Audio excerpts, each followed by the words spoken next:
అన్నమయ్య జిల్లా మదనపల్లిలో గంజాయి బ్యాచ్ పై పోలీసులు మెరుపు దాడులు నిర్వహించారు. ఈ దాడిలో గంజాయి సేవిస్తున్న 12 మంది యువకులను అరెస్ట్ చేసి వారి వద్ద నుంచి సుమారు 46,000 విలువైన 2 కిలోల గంజాయిని 15,000 విలువైన గంజాయిని సేవించేందుకు ఉపయోగించే సామాగ్రిని స్వాధీనం చేసుకున్నారు. ఏపీని డ్రగ్స్ రహిత రాష్ట్రంగా మార్చేందుకు ప్రభుత్వం ఎంతో కృషి చేస్తుందని డీఎస్పీ కొండయ్య నాయుడు తెలిపారు. ఈ క్రమంలో మదనపల్లి మండలం కొల్లబైలు పంచాయతీ సమీపంలోని చెట్ల పొదల్లో గంజాయి బ్యాచ్ ఉన్నట్లు సమాచారం రావడంతో తాలూకా సీఐ శేఖర్ సిబ్బందితో దాడులు చేసి గంజాయి సేవిస్తున్న 12 మందిని అరెస్ట్ చేశామని తెలిపారు.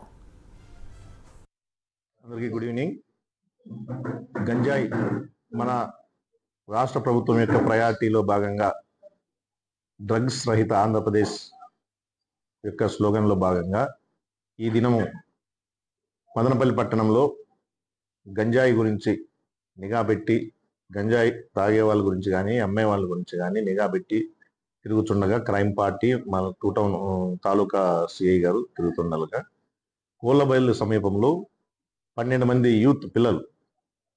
ఒక చెట్టు కింద చేరి గుంపుగా కూర్చొని